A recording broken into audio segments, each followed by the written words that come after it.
یہ سورہ کہف ہے، اس کی بڑی فضیلت ہے۔ حدیث میں رسول اللہ صلی اللہ علیہ وسلم نے ارشاد فرمایا کہ جو جمعے کے دن سورہ کہف کی تلاوت کرتا ہے اللہ اسے دجال کے فتنے سے محفوظ رکھتے ہیں۔ اس کی وجہ کیا ہے کہ دجال کے فتنے میں اور اس میں کیا مناسبت ہے، اس پہ علماء نے بہت کچھ کہا ہے، تو یقینی طور پر اس حکمت کو بیان نہیں کیا جا سکتا، لیکن بہرحال اس کے مضامین ایسے ہیں کہ انسان کو اس سے ایمان میں تقویت ملتی ہے۔ اور بڑی بات یہ ہے کہ رسول اللہ صلی اللہ علیہ وسلم نے جب کسی چیز کے بارے میں ہمیں بتا دیا تو پھر ہمیں اس کی حکمت سمجھ میں نہ بھی آئے تو ہمیں بس اس پر ایمان لانا چاہیے۔ تو دجال کے فتنے سے بچنے کے لیے اگر کوئی جمعے کے دن اس کا اہتمام کرتا ہے تو انشاءاللہ اس کو فائدہ ہوگا۔ دجال کے فتنے سے بچنے میں سرسری غور سے ایک بڑی حکمت یہ معلوم ہوتی ہے کہ اللہ تعالیٰ نے بڑے بڑے قدرت کے اپنے نمونے دنیا میں دکھائے ہیں، جیسے اس میں خضر علیہ السلام کا واقعہ آئے گا، اصحاب کہف کا واقعہ، ذوالقرنین کا واقعہ، کہ کیسی اللہ نے ان کے ہاتھوں پہ اپنی قدرت کو ظاہر کیا۔ تو یہ اللہ تعالیٰ کے مختلف کام ہیں، یاجوج ماجوج کا تذکرہ بھی آئے گا اس میں۔ تو اس میں ہمیں پتہ چلتا ہے کہ اللہ کی قدرتوں میں بہت بڑی بڑی قدرتیں، اللہ مخلوق سے بھی بعض دفعہ بڑے بڑے کام لے لیتے ہیں۔ تو دجال بھی اللہ کی ایک مخلوق ہوگا، تو وہ اگر بڑے بڑے محیر العقول کام دکھا رہا ہے تو یہ اس کی علامت نہیں ہوگی کہ یہ خدا ہے۔ جیسے ذوالقرنین سے اللہ نے بڑا کام لیا تو وہ خدا تھوڑی بن گئے، اور خضر علیہ السلام کے ذریعے اللہ نے مردے کو زندہ ایک جو ہے نا وہ دیوار کو سیدھا کروا دیا اور تختہ جڑوا دیا، اور کچھ انہوں نے اللہ کے بتانے سے غیب کی خبریں بتا دیں، تو اس سے وہ خدا تو نہیں بن گئے۔ اور جو اس طرح اصحاب کہف کئی سو یعنی 300 سال تک غار میں سوتے رہے تو اس سے وہ خدا نہیں بن گئے۔ تو ایسے ہی دجال کے جب ہم محیر العقول واقعات دیکھیں گے تو یہ اس کی علامت نہیں ہے کہ یہ خدا ہے، بلکہ اللہ کی مخلوق ہے۔ تو اللہ تعالیٰ نے جیسے پچھلے پیغمبروں میں ایسے واقعات رونما ہوئے اور مقصد لوگوں کی آزمائش تھا، تو دجال بھی لوگوں کی آزمائش ہی کے لیے آئے گا۔ اور بہت ساری حکمتیں جو علماء نے بیان کی ہیں۔ اچھا، یہ جو جمعے کے دن سورہ کہف پڑھنے کی فضیلت ہے، تو یہ جمعے کی رات کو اگر کوئی پڑھ لے تو بھی یہ فضیلت حاصل ہو جائے گی، تو کیونکہ روایات میں جمعے کی رات کا بھی تذکرہ ملتا ہے اور جمعے کا بھی تذکرہ ملتا ہے۔ الحمدللہ الذی، تمام تعریفیں اس اللہ کے لیے ہیں، انزل علی عبدہ الکتاب، جس نے اپنے بندے پر کتاب کو نازل کیا، ولم یجعل لہ عوجا، اور اس کتاب میں اس نے کوئی کجی نہیں رکھی۔ یہ قرآن کا کمال ہے، آپ الحمد سے لے کے والناس تک پڑھیں، 2 اور 2 4 کی طرح اس کی آیتیں اور اس کے مضامین سمجھ میں آتے ہیں۔ قرآن کے علاوہ کوئی بھی مذہبی کتاب آپ پڑھ لینا تو آپ کو سمجھ میں نہیں آئے گی کہ یہ کیا کہا جا رہا ہے اس میں، اور وہ باتیں نیچر کو اپیل بھی نہیں کریں گی، اور انسان وسوسوں کا شکار ہو جائے گا اور مصیبت میں پڑ جائے گا۔ لیکن قرآن کے دعوے کتنے واضح ہیں، اور دعووں میں تناقض نہیں ہے۔ قرآن نے کہا خدا ایک ہے، ہر جگہ یہی کہا کہ ایک ہے۔ محمد صلی اللہ علیہ وسلم کو کہا کہ نبی ہیں، بشر ہیں نبی ہیں، تو بشریت کو ثابت کیا قرآن نے۔ جہاں نبی صلی اللہ علیہ وسلم سے اوٹ پٹانگ معجزوں کا مطالبہ کیا گیا تو بتا دیا گیا میں بشر ہوں۔ ایک ہی دعویٰ رہا ہے مسلسل شروع سے آخر تک، اور آخری نبی ہونے کا جب دعویٰ کیا گیا تو آخری ہی، یہ نہیں کہ پھر قرآن میں اشارے دے دیے ہوں کہ کوئی اور نبی بھی آئے گا۔ تو تناقض نہیں ہے قرآن میں، نماز کو فرض کیا تو نماز فرض ہے۔ تو یہ جتنے مضامین، پھر اخلاقیات کی جو تعلیم دی وہ تعلیم سیم ہے۔ تو یہ ہے کہ عوج نہیں ہے، بالکل نیچر کو اپیل کرنے والی 2 اور 2 4 کی طرح صاف ستھری باتیں ہیں قرآن مجید میں۔ یہ خود قرآن کا ایک بہت بڑا معجزہ ہے۔ آپ کبھی بھی کسی جھوٹے آدمی کو جب سنیں گے نا، اس کی باتوں میں ٹکراؤ بہت ہوگا۔ میں ایک دفعہ تحقیق کر رہا تھا، یہ منکرین حدیث جو ہیں جنہوں نے کہا، دعویٰ کیا کہ حدیث حجت نہیں ہے، تو ہمارے شیخ حضرت مفتی رشید احمد صاحب رحمہ اللہ تعالیٰ نے اصل الفتاویٰ کی 2 جلد میں ان کے خلاف بہت کچھ لکھا ہے۔ تو اس میں ایک بڑی دلچسپ بات یہ تھی کہ جب یہ منکرین حدیث کا جو بانی ہے نا، پرویز نام تھا اس کا، پورا نام اس وقت ذہن میں نہیں ہے، تو اس کی کتابوں سے حضرت نے تناقض نکالا۔ مفتی رشید احمد صاحب رحمۃ اللہ علیہ نے تناقض کیا نکالا؟ ایک جگہ لکھ رہا ہے کہ حدیث حجت نہیں ہے، دوسری جگہ لکھ رہا ہے کہ حدیث حجت تو ہے لیکن جن ذرائع سے ہم تک پہنچی وہ ذرائع حجت نہیں ہے، اور ایک جگہ لکھ رہا ہے کہ حدیث حجت بھی ہے لیکن صرف نبی صلی اللہ علیہ وسلم کے دور تک کے لیے حجت ہے، ہمیشہ کے لیے حجت نہیں ہے۔ تو ایسے کئی تناقض، تو اس میں حضرت نے لکھا کہ اس سے پتہ چلتا ہے کہ یہ بیچارہ خود اس کو پتہ نہیں ہے کہ یہ اس کا دعویٰ کیا ہے۔ یعنی اس سے صاف واضح ہوتا ہے کہ ان کا مقصد صرف اور صرف ہمیں اسلام سے ہٹانا ہے، اور حدیث کو مشکوک قرار دے کر، کیونکہ زیادہ تر جو قوانین ہمیں اسلام کے ملتے ہیں وہ تو قرآن میں بہت کم ملتے ہیں، وہ تو احادیث میں ملتے ہیں۔ قرآن تو زیادہ تر عقیدے کی بات کرتا ہے، آخرت کے تصور کو ہماری نظروں میں اجاگر کرتا ہے، اخلاقیات سکھاتا ہے، مسائل، فقہی مسائل، وہ تو زیادہ تر احادیث میں ہے، اسلامی قانون جسے ہم کہتے ہیں۔ تو مقصد اس کا یہ ہے کہ اسلامی قانون سے کسی طرح لوگوں کو ہٹایا جائے۔ تو جیسے جس وقت بن پڑی وہ دعویٰ اس نے کر دیا۔ کبھی مجلس دیکھی کہ یار اس وقت یہ دعویٰ کرنا زیادہ مناسب ہے کہ حدیث حجت تو ہے لیکن جن ذرائع سے پہنچی وہ ذرائع قابل اعتماد نہیں ہے، تو وہاں اس نے یہ دعویٰ کر دیا۔ تو جھوٹا آدمی کسی ایک بات پہ ٹکتا نہیں ہے۔ آپ مرزا غلام احمد قادیانی کے دعووں کو دیکھ لیں، اس کی کتابوں میں کہیں وہ لکھتا ہے کہ میں نبی نہیں ہوں، میں تو امام ہوں، اور کہیں لکھتا ہے کہ میں شروع میں اس نے یہ دعویٰ کیا تھا کہ میں نبی نہیں ہوں، میں امام مہدی ہوں، پھر اس نے دعویٰ کیا میں حضرت وہی عیسیٰ علیہ الصلوۃ والسلام جو مسیح موعود وہ ہوں۔ اس کی کتابوں میں اتنا ٹکراؤ ہے، وجہ اس کی ہے کہ باطل کا ایک ہدف ہوتا ہے، تو وہ دیکھتا ہے کہ جیسا دیس ویسا بھیس، جیسے اس کا ہدف ہوتا ہے شہرت، دولت، اور یا لوگوں میں پھوٹ ڈالنا یا کوئی منصب حاصل کرنا کسی سے، تو وہ پھر دیکھتا ہے کہ جس وقت جو طریقہ اس کو سوٹیبل لگتا ہے نا، وہ وہی طریقہ اختیار کر لیتا ہے۔ تو ہر باطل میں یہ ہوتا ہے، آج بھی ہم دیکھتے ہیں جو اہل باطل ہوتے ہیں وہ کسی ایک بات پر ٹکتے نہیں ہیں۔ ایک تو ہوتا ہے نا انسان سے غلطی سے ایک دعویٰ ہو گیا اس سے رجوع کر لے، وہ ایک الگ چیز ہے، وہ تو ہر انسان سے خطا ہو سکتی ہے، لیکن اہل باطل کے دعووں میں بہت ٹکراؤ ہوتا ہے، وہ کسی ایک بات پہ ٹکتے نہیں ہیں۔ آج بہت سارے اسکالرز ایسے ہیں کہ آپ جب ان کی تقریریں سنیں گے یا ان کی کتابیں پڑھیں گے تو انہیں بہت ٹکراؤ نظر آئے گا، اسی سے صاف پتہ چل جاتا ہے کہ یہ لوگ اپنے دعوے میں مخلص نہیں ہیں، ان کا مقصد پھوٹ ڈالنا ہے۔ تو جتنی جو تحریف شدہ آسمانی کتابیں ہیں، یہ جتنے باطل مذاہب ہیں، ان میں بھی آپ کو یہ ٹکراؤ نظر آئے گا۔ تو قرآن یہ دعویٰ بار بار کرتا ہے کہ اللہ تعالیٰ نے جو کلام اپنے حبیب صلی اللہ علیہ وسلم پہ نازل کیا اس میں آپ کو عوج نظر نہیں آئے گا، کوئی کجی نظر نہیں آئے گی، بہت واضح 2 اور 2 4 کی طرح وہ اپنے دعووں کو دعوے کرتا ہے قرآن مجید، اور اس پر دلائل قائم کرتا ہے۔ قیماً، اللہ فرماتے ہیں سیدھا سیدھا کلام ہے، لینذر بأسا، تاکہ یہ ڈرا دے۔ کہ اللہ تو نے اتنا صاف ستھرا کلام نازل کیوں کیا؟ اللہ کہتے ہیں 2 وجہ سے، برے لوگوں کو ڈرانے کے لیے، اچھے لوگوں کو امیدیں دلانے کے لیے، تاکہ برے لوگ برائی سے بچیں اور اچھے لوگوں کو موٹیویشن ملے۔ یہ دعویٰ بھی قرآن کا کتنا پیارا اور کتنا صاف ستھرا ہے۔ برائی کو ختم کرنا چاہتا ہے قرآن، اچھائی کو پروموٹ کرنا چاہتا ہے۔ لِيُنذِرَ بَأْسًا شَدِيدًا، ہم نے کیوں نازل کیا؟ تاکہ یہ ڈرا دے شدید عذاب سے، مِن لَدُنْہُ، اللہ کی طرف سے، یعنی اللہ کی طرف سے ڈرا دے، وَيُبَشِّرَ الْمُؤْمِنِينَ، اور ایمان والوں کو خوشخبریاں سنا دے۔ کون سے ایمان والے؟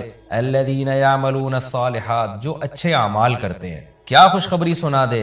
ان لہم اجرا حسنا، کہ ان کو اجر ملے گا بہت اچھا، اور ایسا اجر ملے گا ماکثین فیہ ابدا، رہیں گے اس اجر میں وہ ہمیشہ ہمیشہ۔ وینذر الذین قالوا، اور تاکہ یہ کلام ڈرا دے ان لوگوں کو، الذین قالوا، جو کہتے ہیں اتخذ اللہ ولدا۔ اللہ نے ڈرانے کا ذکر 2 دفعہ کیا، اس لیے کہ ایک تو عام لوگ جو برے ہوتے ہیں ان کو ڈرا دے، اور مشرکین میں خاص طور پر یہ برائی تھی کہ یہود و نصارہ کی باتوں میں آ کے اللہ کے لیے اولاد ٹھہرا لیا کرتے تھے، وہ فرشتوں کو بیٹیاں کہہ دیا، یا عیسائیوں کی باتوں میں آ کے اللہ کے لیے اولاد ٹھہرا دی۔ تو اس لیے اللہ نے خاص طور پر ان مشرکین اور ان کافروں کا ذکر کیا جو نبی صلی اللہ علیہ وسلم کے دور میں اللہ کے لیے اولاد ٹھہراتے تھے، کہ اللہ ان کو بھی ڈرا دیا جائے۔ وَيُنذِرَ الَّذِينَ قَالُوا، اور ڈرا دے ان لوگوں کو جو کہتے ہیں اتخذ اللہ ولدا، کہ اللہ نے ٹھہرا لی ہے اولاد۔ سورہ کہف بھی مکی صورتوں میں سے ہے نا، تو اس میں بھی توحید کا مضمون بہت ہوگا۔ ما لہم بہ من علم، نہیں ہے ان کے لیے اس دعوے پر کوئی دلیل، ولا لآبائہم، اور نہ ان کے باپ دادا کے پاس کوئی دلیل تھی۔ یہ اکثر کہتے تھے نا بھائی ٹھیک ہے ہمارے پاس دلیل نہیں ہے لیکن ہم اپنے باپ دادا کو فالو کرتے ہیں، تو اللہ کہتے ہیں تمہارے باپ دادا کے پاس کون سے اس دعوے کی کوئی دلیل تھی؟ اور یہ جملہ ہلکا نہیں ہے، کبرت کلمۃ، بہت بڑا ہے یہ کلمے کے اعتبار سے، ایسا کلمہ جو ان کی منہ سے نکلتا ہے، منہ سے نکلنے والا کلمہ یہ بہت بڑا کلمہ ہے، بہت بھاری ہے زمین اور آسمان پر، کہ اللہ کے لیے اولاد ٹھہرا دی۔ ان یقولون الا کذبا، نہیں بولتے یہ لوگ مگر نرا جھوٹ بولتے ہیں یہ۔ فلعلک باخع نفسک علی آثارہم، اللہ تعالیٰ اپنے حبیب صلی اللہ علیہ وسلم کو تسلی دے رہے ہیں کہ اتنا سری جھوٹ بولتے ہیں اور آپ کی دعوت اتنی واضح ہے پھر بھی ایمان نہیں لاتے، تو اے نبی کہیں ایسا نہ ہو کہ آپ غم میں اپنی جان ہی نہ ہلاک کر بیٹھیں، کیونکہ رسول اللہ صلی اللہ علیہ وسلم کا دل بہت گھٹتا تھا کہ اتنی واضح بات میں کر رہا ہوں، اتنا میرے دعوے میں اتنی کلیئرٹی ہے، اس کے باوجود یہ مانتے کیوں نہیں ہیں؟ تو غم سے آپ کا سینہ گھٹتا تھا، تو اللہ نے آپ کو بتایا کہ یہ آپ کی حالت یہ ہو گئی ہے شاید کہ آپ اپنی جان ہی ہلاک کر بیٹھیں۔ دیکھیں اللہ کا شاید یہ ہماری زبان میں اللہ ہم سے بات کرتے ہیں نا، ورنہ اللہ کے لیے تو شاید نہیں، اللہ کے لیے جو چیز ہوتی ہے یقینی ہوتی ہے۔ تو یہاں شاید کا مطلب کیا ہوگا کہ کوئی بھی دیکھنے والا آپ کی کنڈیشن کو دیکھے نا اس وقت، تو وہ کہے گا کہ آپ کی موت نہ واقع ہو جائے، اتنا غم ہے آپ کو۔ تو مقصد ہے غم کی شدت کو بیان کرنا۔ تو اللہ فرماتے ہیں شاید کہ آپ اپنی جان ہی ہلاک کر بیٹھیں ان کے پیچھے، یعنی ان کے غم میں، اگر یہ لوگ اس قرآن پر ایمان نہ لے کر آئے، اسفا، افسوس اور غم میں آپ کی جان ہی کہیں آپ ہلاک نہ کر بیٹھیں۔ پھر آگے اللہ بتا رہے ہیں کہ یہ ایمان کیوں نہیں لے کر آتے۔ آپ غم نہ کریں، آپ کی دعوت میں کوئی کمی نہیں، آپ کے دلائل میں کوئی کمی نہیں، ایمان نہ لانے کی وجہ ہم بتاتے ہیں کیا ہے۔ کچھ لوگ لائیں گے کچھ نہیں لے کر آئیں گے، وجہ کیا ہے وہ ہم بتا رہے ہیں اگلی آیت میں، انا جعلنا ما علی الارض، ہم نے بنایا ہے ہر اس چیز کو جو زمین کے اوپر ہے، زینت اللہ، زمین کے لیے، یعنی زمین والوں کے لیے زینت، اٹریکٹیو بنایا ہم نے۔ زمین اجڑی ہوئی ہوتی، کسی کا دل ہی نہ لگتا زمین میں، تو سارے آخرت ہی کی فکر میں لگ جاتے، لیکن زمین میں اٹریکشن ایسی پیدا کر دی ہے کہ یہ اللہ سے غافل کرتی ہے، حق سے دور کرتی ہے۔ ہر آدمی اس زمین کی زینت کو حاصل کرنے کی کوشش کرتا ہے۔ زینت وہ چیز ما یتزین، جو مزین ہوتی ہے اور جس کی طرف انسان کی اٹریکشن ہوتی ہے، چاہے حقیقت میں وہ اٹریکشن کے قابل ہو یا نہ ہو۔ جیسے گندگی کا ڈھیر ہے، اٹریکشن نہیں ہوتی، لیکن آپ نے اس کے اوپر ایک خوبصورت ململ کا کپڑا ڈال کے خوشبو چھڑک دی تو اب وہ دیکھنے میں بھلی لگنے لگے گی۔ تو جو چیز دیکھنے میں بھلی لگتی ہے اس کو مزین کہا جاتا ہے، چاہے حقیقت میں ہو یا نہ ہو۔ تو اللہ نے کہا کہ ہم حقیقت میں زمین اچھی ہے یا نہیں ہے، یہ لوگ اس کو نہیں دیکھتے، بس اٹریکٹیو ہے اس کو دیکھتے ہیں کہ اس کا یہ اٹریکٹ کرتی ہے اپنی طرف۔ حقیقت میں دیکھا جائے تو مسافر خانہ ہے نا، کتنی بھی مل جائے تو ختم ہونے والی ہے، تو فنا ہونے والی چیزوں سے کون دل بہلاتا ہے، لیکن اللہ بتا رہے کہ ہم نے چونکہ اس کو مزین کر دیا ہے، تو اس مزین ہونے کا نتیجہ یہ ہے کہ کچھ لوگ اس میں پڑھ کے اللہ کو بھول جاتے ہیں اور کچھ اس کی حقیقت کو دیکھ کر اللہ کو یاد رکھتے ہیں۔ تو آزمائش جبھی ممکن ہے جب اس زمین کو اٹریکٹیو بنایا جائے۔ آگے اس لیے اللہ نے فرمایا کہ ہم نے بنایا ہے جو کچھ اس زمین کے اوپر ہے، زینت اللہ، زمین کے لیے مزین۔ کیوں بنایا ہے؟ لنبلوہم، تاکہ ہم لوگوں کو آزمائیں، ایہم احسن عملا، کہ ان میں عمل کے لحاظ سے زیادہ اچھا کون ہے۔ اگر زمین کو مزین نہ بنایا جاتا تو سارے عمل کے لحاظ سے بہت اچھے ہو جاتے، کیونکہ قربانی نہ دینی پڑتی۔ اب اس مزین زمین کی بہت سی چیزوں کو چھوڑنا پڑتا ہے، نماز کے وقت دکان چھوڑنی پڑتی ہے، اور صدقات و خیرات کے وقت مال کی قربانی دینی پڑتی ہے، اور جو شریعت کے جتنے بھی احکام ہیں تو جاہ کی قربانی دینی پڑتی ہے، منصب کی قربانی دینی پڑتی ہے۔ تو اللہ کہتے ہیں ہم نے چونکہ مزین بنا دیا تاکہ ہم لوگوں کو آزمائیں۔ تو ظاہر ہے جب آزمائش ہوتی ہے تو اے نبی کچھ لوگ کامیاب ہوتے ہیں اور کچھ لوگ ناکام ہوتے ہیں۔ تو آپ چاہتے ہیں کہ ساری دنیا ایمان لے آئے، سارے نیک بن جائیں، یہ آپ کی چاہت پوری نہیں ہو سکتی، کیونکہ امتحان میں 100% لوگ کامیاب عام طور پر نہیں ہوا کرتے۔ وَإِنَّا لَجَاعِلُونَ مَا عَلَيْهَا صَعِيدًا جُرُزًا، اور یاد رکھو جو کچھ زمین کے اوپر ہے ہم اس کو بنانے والے چٹیل میدان۔ یعنی اللہ نے جب یہ کہا نا کہ زمین کے اوپر کی چیزوں کو ہم نے مزین کر دیا، تو آگے نافرمانوں کو ایک دھمکی بھی دے دی ہے کہ تم جو اس میں پڑھ کر ایمان سے اور نیک عمل سے غافل ہو رہے ہو کہ بھئی اتنی اٹریکشن ہے، تو اس کا ایک دوسرا پہلو بھی ہے۔ وہ پہلو کیا ہے؟ چٹیل میدان بن جائے گی، سب تباہ و برباد ہو جائے گا۔ یعنی ایگزامینیشن ہال میں جب جو نعمتیں آپ کو دی جاتی ہیں وہ ہمیشہ کے لیے تھوڑی دی جاتی ہیں، وہ تو اس وقت تک کے لیے دی جاتی ہیں جب تک امتحان چل رہا ہے، اس کے بعد وہ لے لی جاتی ہیں واپس۔ تو اسی طرح اللہ اس زمین کو ختم کر دیں گے، اور تب پوری ترقی، جو انسان کی جتنی بھی ترقی ہے زمین میں اور کائنات میں، ساری زمین بوس ہو کے ختم ہو جائے گی، اور اللہ تعالیٰ جس مقصد کے لیے انسان کو پیدا کیا گیا اس مقصد کے بارے میں انسان سے سوال کریں گے۔ ام حسبت ان اصحاب الکہف والرقیم، قرآن نے یہ کچھ تمہید بیان کی کہ یہ دنیا آزمائش کے لیے اور سب کچھ ختم ہو جائے گا، جو قرآن کا اصل مقصود ہے۔ اب قرآن ایک واقعے کی طرف آتا ہے۔ مشرکین مکہ یہود و نصارہ سے بہت سی چیزیں سنا کرتے تھے، اور یہود آ کے ان کو چپکے چپکے گائیڈ کرتے تھے کہ جس نے نبوت کا دعویٰ کیا ہے نا، تم ان سے یہ سوال پوچھو، تم ان سے یہ سوال پوچھو۔ پھر یہود دیکھتے تھے کہ ہماری تورات کے مطابق جواب ملتا ہے کہ نہیں ملتا، تو ان کا یعنی خیال یہ تھا کہ محمد صلی اللہ علیہ وسلم جواب نہیں دے پائیں گے تو ہم بتائیں گے دیکھو ہماری تورات میں تو یہ لکھا ہے، اگر یہ اللہ کے نبی ہیں تو یہ تو ہر آسمانی کتاب یہ واقعہ بیان کرتی ہے، تو قرآن کیوں بیان نہیں کر رہا؟ تو یہودیوں نے آ کے مشرکین مکہ سے کہا، مشرکین مکہ نے نبی صلی اللہ علیہ وسلم سے سوال پوچھا۔ ان میں 3 سوال تھے، ایک روح سے متعلق جس کا سورہ بنی اسرائیل میں جواب دے دیا گیا، ایک حضرت ذوالقرنین سے متعلق کہ وہ کون سا بادشاہ تھا جس نے پوری دنیا پہ حکومت کی ہے، ان کا تذکرہ اللہ نے قرآن میں بیان کیا، اور ایک اصحاب کہف کے بارے میں۔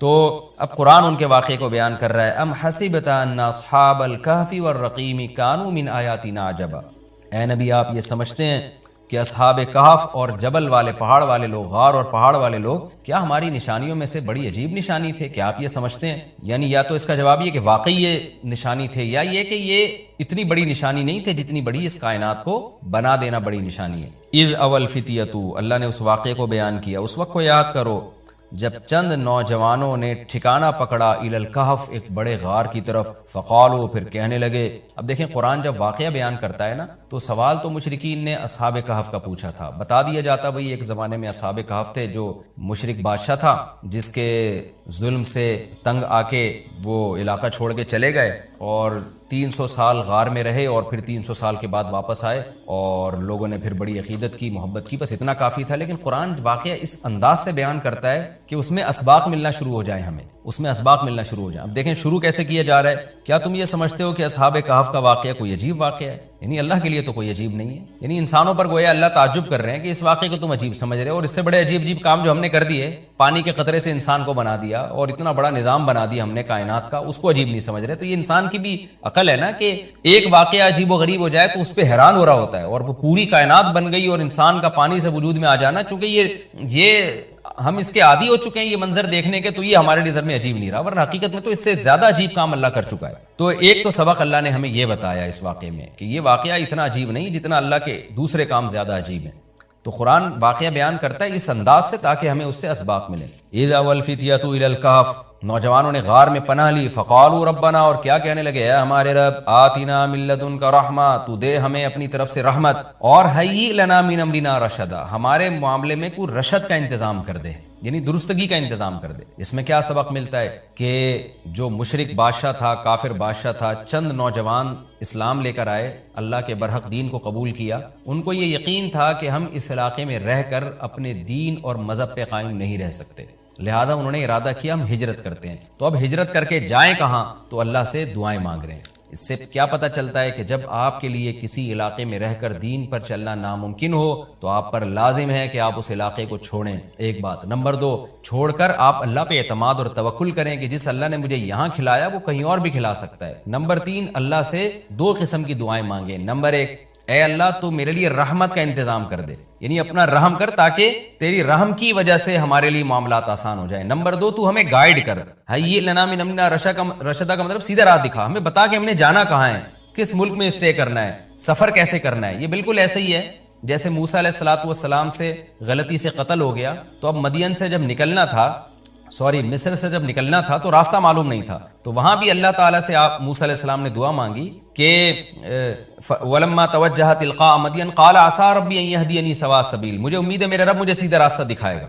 تو جب انسان کو راستے معلوم نہ ہو, گائیڈنس نہ مل رہی ہو کہ جانا کہاں ہے, کہاں اسٹے کرنا ہے, تو ایسے موقع پہ اللہ سے سیدھے راستے کی دعا مانگنی چاہیے. تو یہاں بھی انہوں نے دعا مانگی کہ اللہ تو ہمارے لیے رحمت کا انتظام کر دے اور ہمارے لیے ہمیں گائیڈ کر دے کہ ہم نے جانا کہاں ہے, کہاں اسٹے کرنا ہے. تو قرآن کہتا ہے ہم نے ان کی دعا کو قبول کی. فضربنا علی آذانہم, رحمت کا انتظام کیسے ہوا کہ ہم نے غار کے اندر گئے, ان کے کتے کو ساتھ لے کر غار کے اندر گئے, اور وہاں انہوں نے کہا کہ فی الحال ہم یہاں لوگوں سے چھپ جائیں, کسی طریقے سے پناہ میں آ جائیں, پھر دیکھیں گے جی اٹھ کے ہم نے جانا کہاں ہے. تو قتل کے خوف سے نکلیں اور غار میں جا کے آرام کیا. تو اللہ کہتے ہیں ہم نے ان کے کانوں پہ پردہ ڈال دیا, سلا دیا گہری نیند, سنین عددا, کئی سال تک. ثم بعثناہم, پھر ہم نے ان کو جگایا, لنعلم ای الحزبین, تاکہ ہم دیکھیں, جس کا نتیجہ یہ نکلا کہ ہم یہ دیکھنا چاہتے تھے ان دونوں میں سے کون سا فریق ایسا ہے احصیٰ لما لبثوا امدا, جو مدت کے اعتبار سے زیادہ کاؤنٹ کرنے والا ہے اس مدت کو, لما لبثوا, جس مدت تک یہ لوگ ٹھہرے.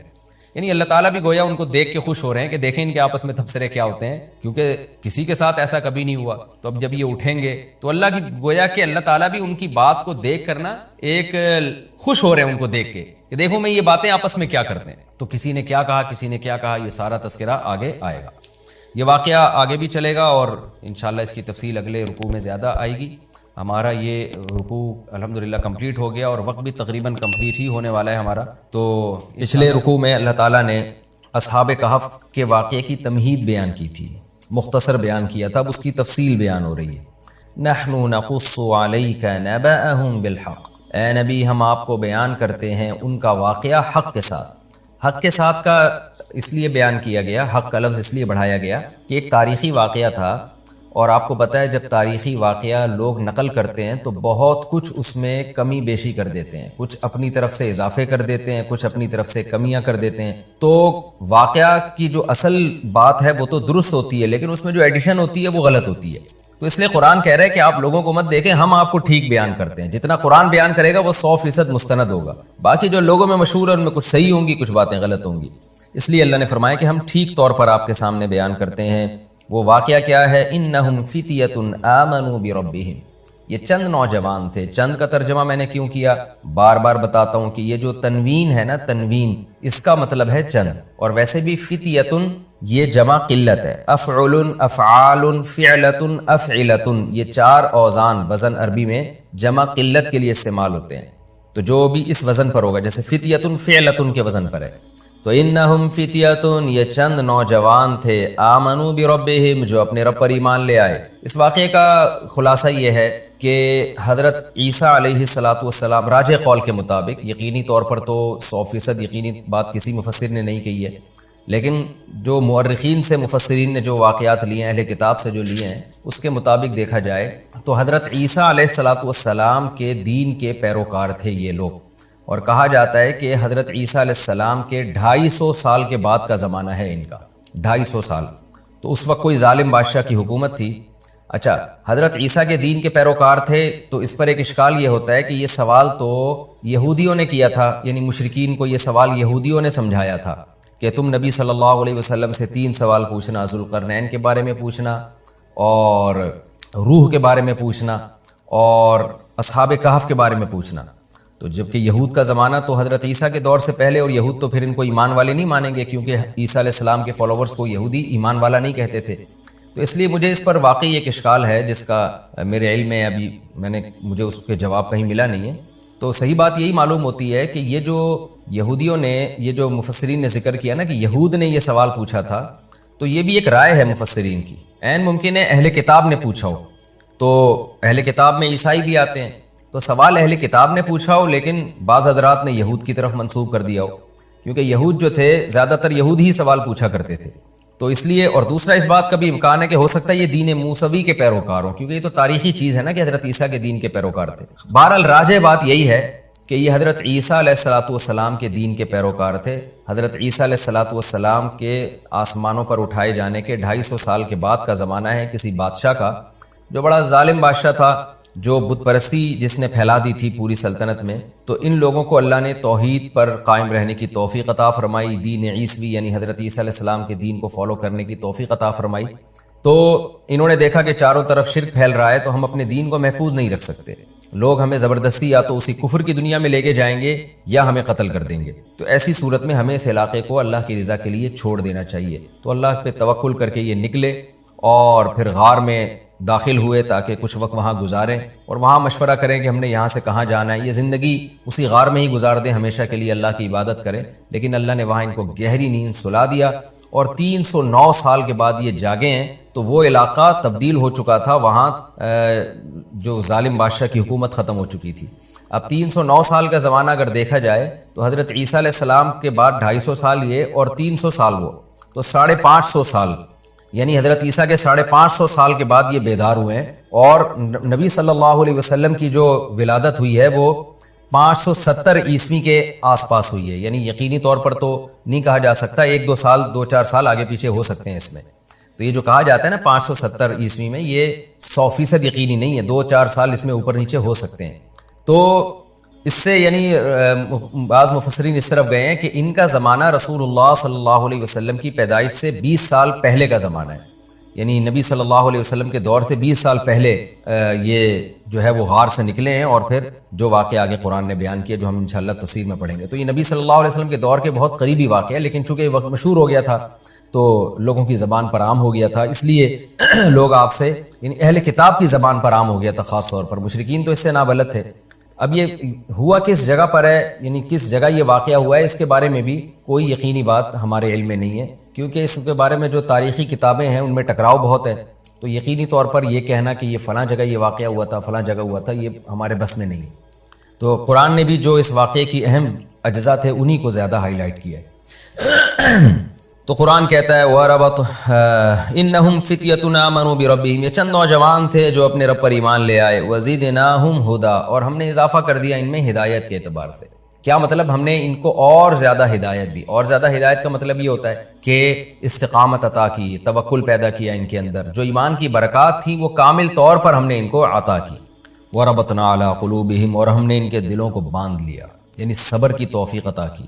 اذ قاموا، اس وقت جب یہ کھڑے ہوئے اور کہنے لگے ربنا رب السماوات والارض، ہمارا رب وہ ہے جو آسمانوں اور زمین کا رب ہے، یعنی وہ رب نہیں ہے جو انسانوں نے بنا رکھے ہیں بہت سے رب، ہمارا رب تو وہ ہے جو آسمانوں اور زمین کا پالنے والا ہے۔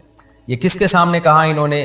ہو سکتا ہے لوگوں کو جمع کر کے کہا ہو سکتا ہے تنہائی میں ایک دوسرے کو کہا ہو سکتا ہے وقت کے ظالم بادشاہ کے سامنے کہا ہو، اور ڈٹ گئے اور کہنے لگے لن ندعو من دونہ الہا، ہرگز ہم اس اللہ کے سوا کسی کو معبود نہیں پکاریں گے، کچھ بھی ہو جائے لقد قلنا اذن شططا، اگر ہم نے ایسا کر دیا، اللہ کے سوا کسی کو پکار دیا، تو ہم نے تو حق سے بہت غلط بات کی، حق سے بہت دور بات کی ہم نے۔ یہ کیسے ہو سکتا ہے کہ یہ انسانوں کے ہاتھوں کے تراشے ہوئے بت یہ خدا کے شریک بن جائیں؟ یہ کیسے ہو سکتا ہے؟ ہم تو بہت ہی غلط بات کرنے والے ہو جائیں گے اگر ہم اللہ کے سوا کسی کو پکاریں۔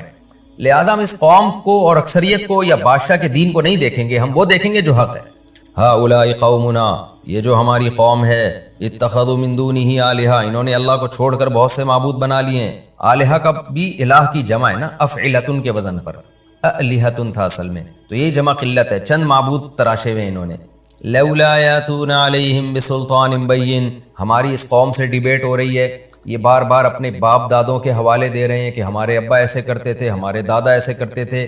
سوال پیدا ہوتا ہے لولا یاتون علیہم بسلطان بین، یہ بہت بڑی واضح دلیل کیوں نہیں لے کر آتے؟ یہ بہت بڑی دلیل کی بات اس لیے کی کہ کسی کو خدا بنانے کے لیے چھوٹی دلیل بھی کافی نہیں ہے، بالکل واضح سلطان بین جب تک نہیں ہوگی اس وقت تک ہم کسی کو اپنا خدا اور رب تھوڑی تسلیم کر لیں گے۔ اس کی مثال ایسے ہے جیسے آپ جو ہے بچھڑ گئے بچپن میں اپنے باپ سے، اور جب بڑے ہوئے تو آپ کو اپنے باپ کی تلاش ہے، کسی نے کہا کہ یہ آپ کے والد ہیں اور چند علامتیں بھی بتا دیں، تو آپ نہیں مانو گے اتنی جلدی، آپ کہو گے بھائی میں کسی کو اپنا باپ اس وقت مانوں گا جب تک میرے سامنے 2 اور 2 4 کی طرح واضح نہیں ہو جائے گا۔ کنفیوژن میں یہ کام نہیں ہوتا، تو چھوٹی موٹی علامتوں سے یا قرائن سے نہیں، مجھے واضح دلیل چاہیے، پھر میں اس کو اپنا باپ تسلیم کروں گا۔ کیونکہ کسی کو باپ مان لینا، ماں مان لینا، یہ بہت حساس معاملہ ہے، کیونکہ پھر ساری محبتیں اس کو دینی پڑتی ہیں، اس کی خدمت کرنی پڑتی ہے، اس سے دل لگانا پڑتا ہے۔ یہاں بھی ان نوجوانوں نے یہ کہا کہ خدا بنا لینا آسان نہیں ہے، ان معبودوں کے بارے میں چند وسوسے اور چند چیزیں یہ لوگ بتاتے رہتے ہیں جس کی کوئی واضح دلیل نہیں ہے، تو خدا کے خدا ہونے پر تو بہت ہی، سلطان کا مطلب بڑی دلیل اور بین کا مطلب بہت واضح دلیل ہونی چاہیے۔ تو لولا یاتون علیہم بسلطان بین، یہ لوگ ان کے معبود ہونے پر واضح دلیل کیوں نہیں لے کر آتے؟ فمن اظلم، اس سے بڑا ظالم کون ہوگا؟ افترا علی اللہ کذبا، جو اللہ پہ جھوٹ باندھ دے۔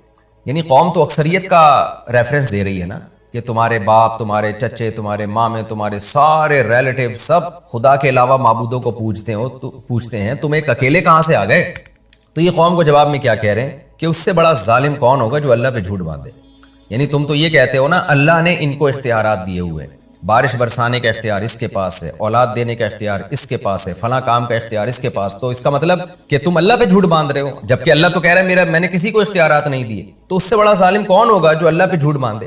یعنی جھوٹ کی مختلف انواع ہوتی ہیں، کہ یہ کہ آپ اپنے باپ پہ جھوٹ باندھ دیں، ایک ماں پہ جھوٹ باندھ دیں، بھائی پہ جھوٹ باندھ دیں، دوست پہ جھوٹ باندھ دیں، حکومت پہ جھوٹ باندھ دیں۔ تو ان جھوٹ باندھنے کی نوعیتوں میں سب سے بڑا ظالم وہ ہے، سب سے بڑا جھوٹ یہ ہے کہ آپ خدا کی طرف جھوٹ کی نسبت کریں۔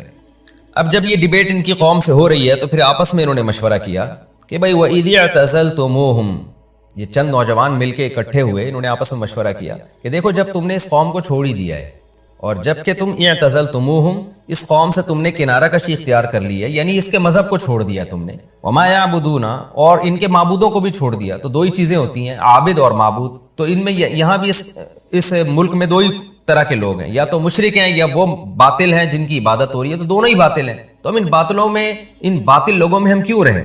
تو لہذا جب ہم نے ایسا کر ہی دیا ہے، فَأَوُوا إِلَى الْكَهْفِ، تو پھر غار کی طرف چلو۔ کیا مطلب؟ نظریاتی طور پر تم نے جب اس قوم کو اور ان کے خداؤں کو چھوڑ دیا ہے تو عملی طور پہ بھی چھوڑ دو، یعنی جسمانی طور پہ بھی کنارہ کشی اختیار کر لو۔ تو اللہ کے سوا جب سب کچھ چھوڑ دیا ہے تو پھر پریکٹیکلی بھی چھوڑ دو۔ اب چھوڑ کے جائے کہاں؟ تو فَأَوُوا إِلَى الْكَهْفِ، فی الحال یہ کرو کہ غار میں چلے جاؤ، چھپ کے وہاں اللہ کی عبادت کرو، کھانے پینے کا انتظام کر لو، حفاظت کے لیے کتا ساتھ میں لے جاؤ اپنے، تو جو ایک دنیاوی اسباب ہو سکتے ہیں وہ اختیار کرو، وہاں جا کے ہم غور کریں گے۔ فی الحال یہاں سے نکلو، کیونکہ یہ تو ہمیں نہ نماز پڑھنے دے رہے ہیں، نہ روزہ رکھنے دے رہے ہیں، نہ توحید پر قائم رہنے دے رہے ہیں، فی الحال یہاں سے نکلو۔ ینشر لکم ربکم من رحمتہ، تمہارا رب تمہارے لیے اپنی رحمت سے رحمت پھیلا دے گا، کچھ نہ کوئی انتظام کرے گا۔ یعنی جو ہمارے بس میں ہے وہ ہم کر لیتے ہیں، جو ہمارے بس میں نہیں ہے ہم وہ اللہ پہ چھوڑ دیتے ہیں۔ یہ اس آیت کا حاصل ہے۔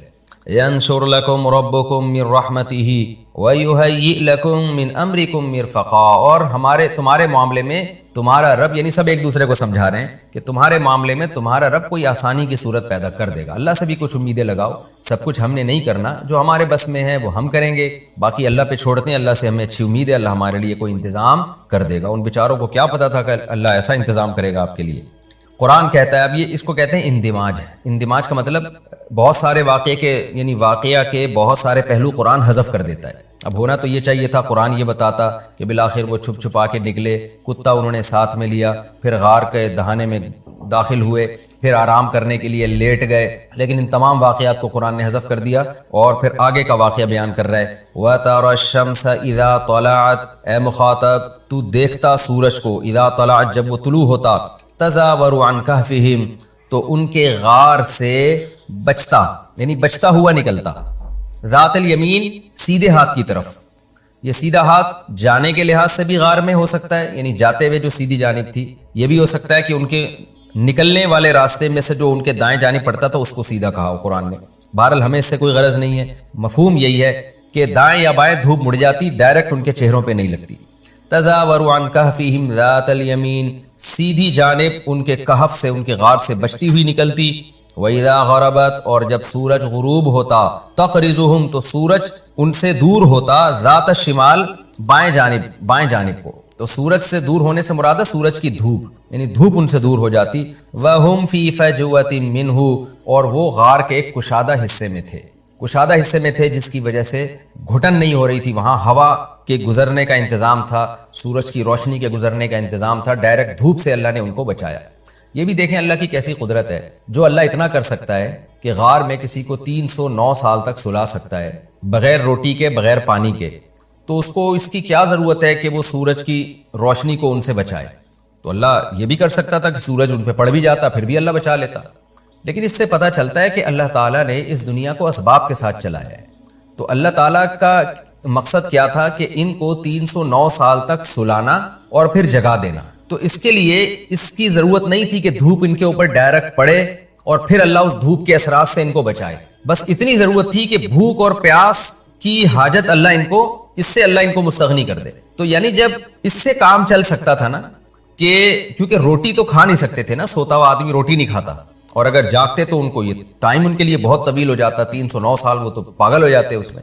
تو اللہ تعالیٰ نے اس دنیا کو اسباب کے ساتھ چلایا ہے. تو اللہ تعالیٰ نے اپنی قدرت بھی اگر دکھائی ہے نا، تو جتنی قدرت سے کام چل سکتا تھا بس اسی پر اکتفا کیا گیا ہے، اور باقی تمام اسباب ہی اختیار کیے گئے ہیں. تو یہ اللہ تعالیٰ کی عادت ہے کہ اللہ نے اس دنیا کو اسباب کے ساتھ جوڑا ہے. تو ان کو زندہ رکھنے کے لیے یہ ضروری تھا کہ سورج ان پہ ڈائریکٹ نہ پڑتا، تو اللہ تعالیٰ نے یہی انتظام کیا کہ سورج کو پڑنے نہیں دیا ان کے اوپر. اور اسی طرح ان کے جو ان کا غار پہ جو کتا بیٹھا ہوا تھا اس کو بھی اللہ نے ایک روب دیا تاکہ لوگ بھی اندر نہ آئیں، ورنہ اللہ چاہتا تو لوگ اندر آ جاتے اور ان کا کچھ نہ بگاڑ سکتے، مر جاتے، کچھ بھی ہو سکتا تھا. تو یہ ساری باتیں اس کی علامت ہیں کہ اللہ اس دنیا کو اسباب ہی کے ساتھ چلاتا ہے.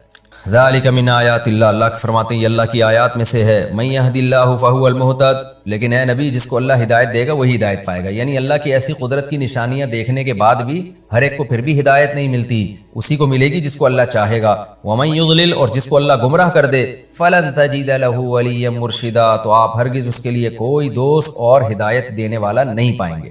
یہ تسلی بھی دی جا رہی ہے کہ بہت سے لوگ پھر بھی بے ایمان ہو کے ہی مریں گے اتنی قدرت اور اتنا کچھ دیکھنے کے باوجود. تو جس کے دل میں انابت ہوگی اس کو اللہ ہدایت دے گا، جو نہیں چاہے گا اللہ کی عادت ہے اس کو ہدایت نہیں دیتا اللہ تعالیٰ. یہ رکوع الحمدللہ ہمارا کمپلیٹ ہو گیا اور اصحاب کہف کا ایک حصہ اس میں بیان ہوا ہے. اب ہم اگلے رکوع کی طرف چلتے ہیں. رکوع آسان ہے، اگلے رکوع کی طرف ہم چلتے ہیں. بسم اللہ الرحمن الرحیم. سورہ بنی اسرائیل، سورہ کہف کا رکوع نمبر 3 اور 15ویں پارے کا رکوع نمبر 15.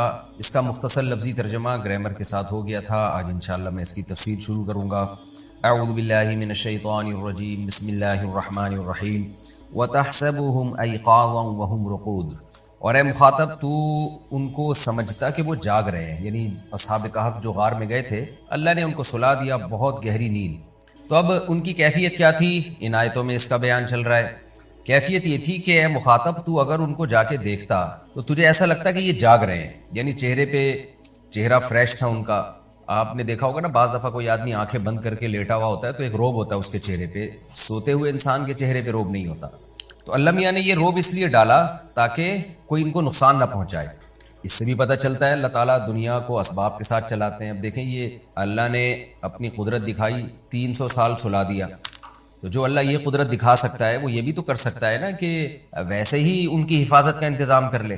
لیکن نہیں، اللہ تعالیٰ کی عادت کیا ہے کہ جب قدرت اللہ نے اپنی دکھائی ہے تو یہاں تک تو قدرت دکھا دی ہے کہ 300 سال سلا دیا ان کو، لیکن پھر ان کی جو بقیہ حفاظت کے لیے اللہ نے وہی کیا ہے جو اسباب اختیار، یعنی جو اسباب کے ذریعے ان کی حفاظت کی ہے کہ اب کوئی ان کو نقصان نہ پہنچائے اور دائیں بائیں کروٹیں دلوائی جائیں ان کو تاکہ زمین ان کو کھا نہ جائے، حالانکہ اللہ ان اسباب کے بغیر بھی ان کی حفاظت پر قدرت رکھتا تھا۔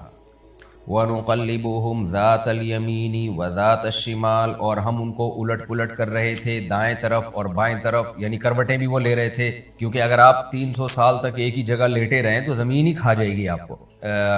مریضوں کے ساتھ ہوتا ہے نا، جو بستر پہ اگر طویل عرصے ایک ہی زاویے پہ پڑے رہتے ہیں تو کیسے ان کی جلد خراب ہونا شروع ہو جاتی ہے۔ وَكَلْبُهُمْ بَاسِطٌ ذِرَاعَيْهِ بِالْوَصِيدِ، اور ان کا کتا وہ چوکھٹ پہ اپنے دونوں بازوؤں کو پھیلائے ہوئے تھا۔ کتے عام طور پر حفاظت کے لیے چوکھٹ پہ بازو پھیلا کے بیٹھ جاتے ہیں اور ہانپ رہے ہوتے ہیں، تو اللہ تعالیٰ نے یعنی ایسا کیا کہ ان کے ساتھ ان کے کتے کی بھی حفاظت کی۔ یہ بھی آپ دیکھ لیں اللہ کی قدرت، اللہ چاہتا ویسے ہی حفاظت کر لیتا، کتے کی ضرورت ہی نہیں تھی، لیکن دنیا دارالاسباب ہے، کتے حفاظت ہی کے لیے ہوتے ہیں، دل لگانے کے لیے نہیں ہوتے۔ غیر مسلم لوگ تو کتوں سے دل لگانا شروع کر دیتے ہیں اور فیملی ممبر بنا لیتے ہیں۔ اسلام میں یہ ہے کہ آپ کتے کو حفاظت کے لیے پال سکتے ہیں، اس کو فیملی ممبر نہیں بنا سکتے آپ۔ تو حفاظت کے لیے کتا جو ہے باہر بیٹھا ہوا ہے۔ لَوِ اطَّلَعْتَ عَلَيْهِمْ، اللہ کہتے ہیں ان پر ہم نے رعب اتنا رکھ دیا، اے مخاطب تو اگر ان کو دیکھتا، اصحاب کہف کو اس کتے سمیت تو ان کو دیکھتا، لَوَلَّيْتَ مِنْهُمْ فِرَارًا، تو پیٹھ پھیرتا ان سے بھاگتے ہوئے، ایسا رعب تھا ان کے اوپر۔ وَلَمُلِئْتَ مِنْهُمْ، اور بھر جاتا تو ان سے رعبا، رعب کے اعتبار سے، یعنی تجھ میں ان کا رعب بیٹھ جاتا، کچھ اللہ نے ایسی ان کی چہرے پر ہیبت طاری کر دی تھی۔ وَكَذَلِكَ بَعَثْنَاهُمْ لِيَتَسَاءَلُوا بَيْنَهُمْ، جس طرح اللہ نے ان کو سلایا، وَكَذَلِكَ، اسی طرح ہم نے ان کو اٹھایا، یعنی ان کا سلانا بھی اللہ کی قدرت اور جگانا بھی اللہ کی قدرت۔ اتنے عرصے کے بعد کوئی بچ سکتا ہی نہیں ہے کہ جاگ جائے وہ، لیکن اللہ نے ان کو زندگی بھی دی اور جگایا بھی۔ لیتساءلوا بینہم، لام عاقبت ہے جس کا نتیجہ یہ نکلا کہ وہ آپس میں سوال کرنے لگے کہ بھئی یہ کیا ہوا ہے۔ قال قائل منہم، ان میں سے ایک نے کہا، کم لبثتم، بتاؤ یار کتنے عرصہ سوئے ہم لوگ۔ جب بھی آپ کی بات چیت شروع ہوتی ہے تو انسان کی عادت ہے پہلے سوال سے بات شروع کرتا ہے کہ ذرا اس پہ ہمیں ڈسکشن کرنی چاہیے کہ ہم کتنا ٹائم سوئے ہیں۔ قالوا لبثنا یوما، کہنے لگے جو دوسری پارٹی تھی اس نے کہا کہ ہم ایک دن رہے ہیں، او بعض یوم، یا دن سے بھی کچھ کم۔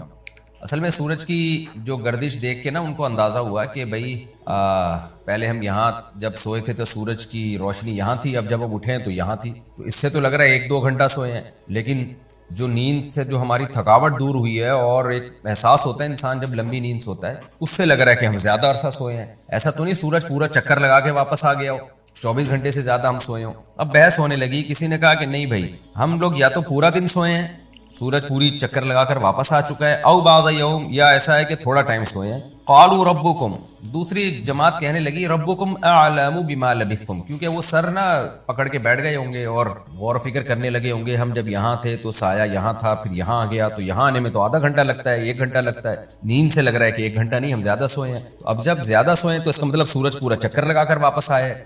تو اب ان کی سمجھ میں آ ہی نہیں رہا کہ یہ ہوا کیا ہے ہمارے ساتھ، کیونکہ 24 گھنٹے بھی کوئی نہیں سوتا، جتنا بھی آپ سوئیں سو کے تھک جاتے ہیں، 12 13 زیادہ 15 گھنٹے میں آنکھ تو کھلے گی نا۔ تو اس لیے اب انہوں نے کہا یار اس پہ دماغ لگانے کے بجائے کچھ سمجھ سے بالت ہے، ربکم اعلم بما لبثتم، تمہارا رب ہی خوب جانتا ہے کہ ہم کتنا عرصہ یہاں سوئے ہیں، لہذا اس بحث میں اب مت پڑو، ہمیں بھوک لگ رہی ہے، سب کے پیٹ کمر سے چپکے ہوئے ہیں، لہذا ایک کام کرو، فبعثوا احدکم بورقکم هذه، کسی ایک کو بھیجو اس سکے کے ساتھ، جو بھی اس زمانے میں رائج الوقت سکہ ہوگا، کرنسی ہوگی، اس کرنسی کے ساتھ کسی کو بھیجو مدینہ میں۔ اس سے پتہ چلتا ہے کہ کرنسیوں کا دستور بہت پرانا ہے، جو کرنسی کے ذریعے خرید و فروخت ہوتی تھی یہ بہت پرانا رواج ہے۔ اگر ہم یہ فرض کر لیتے ہیں، مان لیتے ہیں کہ یہ واقعہ نبی صلی اللہ علیہ وسلم کی پیدائش سے 20 سال پہلے کا ہے، تو پھر یہ واقعہ پرانا نہیں ہے، لیکن میں نے بتایا کوئی 100% مستند بات نہیں ہے، یہ بعض مفسرین اس طرف گئے ہیں، اور یہ بھی ممکن ہے کہ یہ واقعہ اور زیادہ پرانا ہو۔ فَلْيَنظُرْ أَيُّهَا أَزْكَىٰ طَعَامًا، تو چاہیے کہ وہ دیکھے، جس کو ہم سکہ دے کے بھیجیں گے اس کو چاہیے کہ دیکھے أَيُّهَا أَزْكَىٰ طَعَامًا، کہ کھانے میں زیادہ پاکیزہ کھانا کون سا ہے، یعنی حلال کھانا کون سا ہے۔ اس کی وجہ بھی ظاہر ہے کہ غیر مسلم ریاست تھی نا، تو وہ تو پتہ نہیں کیا کیا کھا جاتے ہوں گے، خنزیر بھی کھا جاتے ہوں گے، پھر مردار بھی کھا جاتے ہوں گے، تو کہا کہ بھئی جا کے یہ تفتیش کرے، حرام نہ اٹھا کے لے آئے۔ اس سے ہمارے وہ مسلمان بھائی جو یورپ میں امریکہ میں رہتے ہیں اور بغیر تحقیق کے گوشت کھانا شروع کر دیتے ہیں، ان کے لیے عبرت کا سامان ہے۔ جب آپ غیر مسلم کنٹری میں رہتے ہیں جہاں حلال و حرام میں فرق کرنا مشکل ہوتا ہے، تو آپ پر یہ واجب ہے کہ آپ تحقیق کر کے حلال کھائیں۔ اور یہ بات بھی خوب اچھی طرح سمجھ لیں، آج کل حلال کی اسٹیمپیں بہت بک رہی ہیں۔ یورپ امریکہ میں لوگ ادارے کھول لیتے ہیں، حلال کی اسٹیمپ بنا کے ٹھپے لگا کے بیچنا شروع کر دیتے ہیں۔ تو اتنا کافی نہیں ہے، مشینی ذبیحہ پہ بھی حلال کی اسٹیمپ لگی ہوتی ہے آج کل۔ ہاتھ سے ذبح کرنا، بسم اللہ اللہ اکبر پڑھنا، اللہ کا نام لے کے ذبح کرنا، یہ ضروری ہے۔ تو جب تک کوئی ایسا ریلائبل ادارہ نہ ہو جس پر آپ کو اطمینان نہ ہو کہ بھئی یہ واقعی ہاتھ کا ذبیحہ ہے اور حلال ہے، اللہ کا نام لے کے جانور ذبح کیا گیا ہے، اس وقت تک غیر مسلم کنٹری میں آپ کے لیے گوشت کھانا حلال نہیں ہے۔ لوگ بغیر تحقیق کے کھانا شروع کر دیتے ہیں۔ فَلْيَأْتِكُمْ بِرِزْقٍ مِّنْهُ، اس نے کہا کہ جا کے وہ اس میں سے کچھ روزی لے آئے، کھانا پینے کا انتظام کر لے، بھوک لگ رہی ہے۔ وَلْيَتَلَطَّفْ، اور بڑی ہوشیاری کے ساتھ جائے، تلطف کا معاملہ کرے، نرمی کا معاملہ کرے، یعنی ایسا نہ ہو کہ جا کے، نرمی کا مطلب ہوتا ہے بڑے خفیہ طریقے سے تمیز سے جائے اور خفیہ طریقے سے تمیز سے واپس آ جائے۔ لطف و عنایت میں نے بتایا تھا نا ترجمے میں اس کا مفہوم۔ اچھا، یہ جو ولیتلطف والی آیت کا جو یہ جو لفظ ہے نا، یہاں پر قرآن پورا آدھا ہو جاتا ہے۔ آپ نے دیکھا ہوگا اکثر نسخوں میں ولیتلطف کا لفظ بڑا موٹا موٹا لکھا ہوتا ہے، اور آپ دیکھیں گے حاشیے میں لکھا ہوگا نصف قرآن۔ یہاں پر الحمد سے لے کے والناس تک جو قرآن کے حروف بنتے ہیں، حروف تو الفاظ جو بنتے ہیں، تو وہ الفاظ ولیتلطف پہ نصف ہو جاتے ہیں۔ وَلَا يُشْعِرَنَّ بِكُمْ أَحَدًا، اور وہ تمہارے بارے میں کسی کو شعور نہ پیدا ہونے دے، لوگوں کو شک نہ ہو، کیونکہ جب وہ تلاش کرے گا نا حلال کہاں ہے حلال کہاں ہے، تو لوگوں کو شک ہو جائے گا بھئی یہ تو وہی مسلمان لگ رہا ہے جو بھاگ کر گئے تھے، تو کیوں بھئی تو حلال کی فکر کیوں کر رہا ہے؟ تو اس لیے یعنی تحقیق بھی کرنی ہے، حلال ہی لے کر آنا ہے، لیکن تحقیق اس طریقے سے کرنی ہے کہ لوگوں کو پتہ نہ چلے کہ ہم مسلمان ہیں۔ کیوں بھئی پتہ چل گیا تو کیا ہوگا؟ انہم ان یظہروا علیکم، یہ لوگ اگر تم پر غالب آ گئے، کیا مطلب جب پتہ چل جائے گا کہ یہ مسلمان ہے جو حلال کھانا تلاش کر رہا ہے، اس کو پکڑیں گے، ماریں گے، پھر پوچھیں گے تمہارے باقی ساتھی کہاں ہیں، تو ظاہر ہے ایک حد تک انسان مار کھا سکتا ہے، اس کے بعد اس کو اگلنا پڑتا ہے، مجبور ہو جاتا ہے وہ، تو پھر وہ ہمارے پاس غار میں پہنچیں گے اپنی فوج لے کے، پھر ہمیں پکڑ کے پھر کیا کریں گے؟ یرجموکم، یا تو تمہیں پتھروں سے ہلاک کر دیں گے مار کے، او یعیدوکم فی ملتہم، یا تمہیں اپنے دین میں واپس لوٹا دیں گے۔ وَلَن تُفْلِحُوا إِذًا أَبَدًا، پھر تو تم کبھی بھی کامیاب نہیں ہو سکتے۔ یعنی رجم کی صورت میں تو شہادت مل جائے گی، لیکن یہ بھی ہے کہ زبردستی جبر کر کے واپس دین میں نہ لے آئیں۔ یہاں ایک سوال پیدا ہوتا ہے کہ بھئی جبرن اگر کسی کو کافر بنا دیا جائے تو اوپر سے بندہ کافر ہو جائے، دل میں مومن ہو تو مومن ہی رہتا ہے، جبکہ یہ کہہ رہے ہیں کہ اگر انہوں نے زبردستی تمہیں اپنے دین میں لوٹا دیا تو تم کبھی بھی کامیاب نہیں ہو سکتے۔ تو حالانکہ جو جبرن جس کو کافر بنا دیا جائے نا، قرآن میں ہے کہ جس کا دل مطمئن ہو اور زبردستی اس کو کافر بنا دیا جائے اوپر سے، تو وہ اللہ کی نظر میں مومن ہی ہے۔ تو پھر یہ کیوں کہہ رہے ہیں کہ تم کامیاب نہیں ہو سکو گے؟ بھائی وہ تو زبردستی انہوں نے کافر بنایا ہے، تو بھی اللہ کی نظر میں آپ کامیاب ہیں۔ اس کا جواب یہ ہے کہ ایک ہے عزیمت اور ایک ہے رخصت، بڑی کامیابی۔ بڑی کامیابی تو شریعت کی نظر میں یہی ہے کہ اگر آپ کو کوئی زبردستی کافر بنا رہا ہے تو آپ مر جائیں، لیکن آپ کفر کو ظاہری طور پہ بھی قبول نہ کریں، یہ بڑی کامیابی ہے۔ تو اس بڑی کامیابی سے محروم ہو جاؤ گے تم، یہ مطلب ہوگا ان کا۔ دوسرا مطلب یہ بھی ہو سکتا ہے کہ بعض دفعہ کسی کو زبردستی کافر بنایا جاتا ہے اور وہ بن جاتا ہے، دل میں وہ مومن ہوتا ہے، لیکن پھر آہستہ آہستہ دل و جان سے کفر کو قبول کر لیتا ہے وہ۔ شروع میں بعض دفعہ ایسے واقعات آئے ایسا، یعنی علماء نے لکھے ایسے واقعات کہ بعض دفعہ ایسا ہوا کہ شروع میں کوئی شخص کافر بن گیا، اوپر سے دل سے مسلمان تھا، لیکن چونکہ پھر وہ کافروں کے ساتھ رہنا، انہی کی رسومات میں شرکت، آہستہ آہستہ اس کا وبال جو ہے نا، اس کا اثر اس کے دل پہ پڑا ہے اور وہ بالآخر اسلام ہی کو چھوڑ دیا، اسلام کی اہمیت ہی ختم ہو گئی۔ تو یہ بھی خطرہ موجود ہوتا ہے کہ آپ وقتی طور پر تو کفر کو قبول کر رہے ہیں اوپر سے، لیکن آہستہ آہستہ اسی کے عادی ہو جاتے ہیں آپ۔ وَكَذَلِكَ أَعْثَرْنَا عَلَيْهِمْ، یہاں بھی صنعت اندماج ہے۔ اندماج میں بار بار بتا چکا ہوں، قرآن پورا واقعہ حذف کر دیتا ہے اور بالکل جو واقعے کے بہت سارے پہلو کو حذف کر کے کئی سالوں بعد کے واقعے سے شروع کر دیتا ہے۔ اب کیا ہے؟ اللہ فرماتے ہیں وَكَذَلِكَ أَعْثَرْنَا عَلَيْهِمْ، آگے ہے اندماج، یہاں نہیں، وَكَذَلِكَ أَعْثَرْنَا عَلَيْهِمْ، اس طرح سے ہم نے لوگوں کو ان پر مطلع کر دیا۔ اب دیکھیں یہاں پر بھی اس لحاظ سے اندماج ہے کہ قرآن اب یہ نہیں بیان کر رہا کہ وہ شخص گیا کھانا لینے کے لیے، پکڑا گیا، کیسے پتہ چلا لوگوں کو، کچھ نہیں بیان کر رہا. بس اللہ کہہ رہے ہیں اس طرح سے ہم نے لوگوں کو ان پر مطلع کر دیا. کیا مطلب کس طرح سے؟ کہ وہ بندہ آیا کھانا لینے کے لیے، جب وہ کرنسی سے ایک تو جب وہ آیا ہے نا تو دیکھا ماحول ہی چینج ہو چکا ہے یہاں پر، لیکن 309 سال کے بعد آ رہا ہے وہ، تو حکومت تبدیل ہو چکی تھی، مسلمان بادشاہ آ چکا تھا، لوگ یعنی عیسائیت قبول کر چکے تھے جو اس زمانے کا دین برحق تھا، تو سارے جو ہے وہ دین برحق میں داخل ہو چکے تھے. اب یہ جب آیا ہے تو وہ جو سکہ لے کے نا جب یہ گھومنا شروع ہوا تو لوگوں نے کہا بھائی تم کون ہو؟ یہ بھی دیکھ رہا ہے کہ کوئی سارا ماحول چینج ہو چکا ہے، لوگ ہی نہیں ہیں وہ، اور لوگ ان کو دیکھ رہے ہیں کہ یہ اتنے 300 سال پرانا سکہ لے کے کیسے گھوم رہے ہیں. تو لوگوں نے اس کو پکڑ لیا کہ یہ اتنا پرانا سکہ تمہارے پاس کہاں سے آیا، اور یہ بھی حیران ہو رہا ہے لوگوں کو دیکھ کے، تو سارے نماز پڑھ رہے ہیں، روزے رکھ رہے ہیں، اللہ کی باتیں کر رہے ہیں، توحید پرست ہیں. تو بالآخر اس نے اپنا واقعہ سنایا کہ بھائی ہم تو یہاں سے گئے تھے اور اس طرح ہم غار میں تھے اور ہم اتنا عرصہ سوئے ہیں، ہمیں تو پتہ ہی نہیں چلا. تو ان سب لوگوں نے جا کے غار والوں کو بلایا. اب یہ اس بات کا پورا امکان موجود ہے کہ اس وقت کی ہسٹری میں یہ بات موجود ہو کہ بھائی اس طرح سے چند لوگ توحید کا مذہب قبول کر کے علاقہ چھوڑ کے ہجرت کر کے گئے تھے. تو یہ عین ممکن ہے کہ ان لوگوں نے اپنے باپ دادا سے یہ بات سنی ہو یا پڑھی ہو کہ اس طرح سے کچھ نوجوان غائب ہوئے ہیں. تو اور یہ ان کی قدر کرتے ہو پہلے سے ہی کہ یار وہ بڑے توحید پرست لوگ تھے، انہوں نے اس زمانے میں ایسی قربانی دی ہے، تو ممکن ہے ان کی تلاش میں ہو یہ لوگ. بہرحال قرآن بیان کر رہا ہے مختصراً وَكَذَلِكَ أَثَرْنَا عَلَيْهِمْ، ہم نے ایسے حالات پیدا کر دیے کہ لوگوں کو ان پر مطلع کر دیا، یعنی ان کے حالات پر مطلع کر دیا. لوگوں کو یقین آ گیا کہ بھئی یہ آج کے نوجوان نہیں ہیں، یہ 100% وہی لوگ ہیں جو 309 سال پہلے ظالم بادشاہ کے دور میں فرار ہوئے تھے اور توحید کے مذہب پر قائم رہے تھے. تو یقین آ گیا لوگوں کو. اللہ کہتے ہیں ہم نے اس لیے لوگوں کو ان کے حالات پر مطلع کیا. ان پر مطلع کرنے کا مطلب ان کے حالات پر، لیعلموا، تاکہ لوگوں کو یقین آ جائے، ان وعد اللہ حق، کہ اللہ کا وعدہ سچا ہے. وہ کون سا وعدہ؟ وان الساعۃ لا ریب فیہا، کہ بے شک قیامت ایک ایسی چیز ہے جس کے واقع ہونے میں کوئی شک نہیں. کیونکہ لوگوں سے جب بھی قیامت کی بات کی جاتی ہے لوگ یہی کہتے ہیں کہ ہم جب مردہ ہو کے ہڈیاں ہو کے گل سڑ کے ختم ہو گئے تو ہمیں کون زندہ کرے گا. تو اللہ کہتے ہیں ہم نے 309 سال سلا کے بندوں کو اٹھا دیا اور لوگوں کو بتا دیا دیکھو ہم ایسے اٹھا سکتے ہیں. تو لوگوں کو اب یقین آ جائے گا کہ اللہ نے جو وعدہ کیا ہے نا قیامت کا وہ سچا وعدہ ہے. تو حالانکہ 309 سال تک انسان کا سونا میڈیکلی ممکن نہیں ہے، سوئے گا تو سوتا ہی رہے گا اور اٹھ نہیں سکتا پھر وہ. لیکن اللہ کہتے ہیں ہم نے اپنی قدرت دکھائی تاکہ لوگوں کو یقین آ جائے کہ اللہ کا وعدہ سچا ہے، اور وَأَنَّ السَّاعَةَ آتِيَةٌ، قیامت آ کے رہے گی. جو اللہ 300 سال تک سلا سکتا ہے وہ موت کے بعد بھی دوبارہ زندگی دے سکتا ہے. ایک تو ان وعد اللہ حق کا یہ مطلب ہوا کہ قیامت کا جو وعدہ اللہ نے کیا. دوسرا مطلب یہ بھی ہو سکتا ہے کہ اہل ایمان کی جو مدد کا اللہ نے وعدہ کیا ہے اللہ اس وعدے میں سچا ہے. جب مدد کرتا ہے نا تو اسباب کا محتاج نہیں ہوتا، بغیر اسباب کے اللہ تعالیٰ بگڑی بنا دیتا ہے. اب دیکھیں بادشاہ تھا ظالم، کوئی بچنے کے امکان نہیں تھے، کوئی راستے کا پتہ نہیں تھا. اللہ نے کہا کہ چلو کوئی بات نہیں، تم نے اللہ کے لیے ہجرت کی ہے تو میں تمہیں ایسی ریاست میں لے کے جاؤں گا جو نیک لوگوں کی ریاست ہے. اللہ پوری دنیا میں ایسی ریاست ہے نہیں، کوئی بات نہیں، جب یہ ریاست نیک بن جائے گی تمہیں اٹھا کے یہاں لے آؤں گا. کیسا کام اللہ تعالیٰ نے کیا.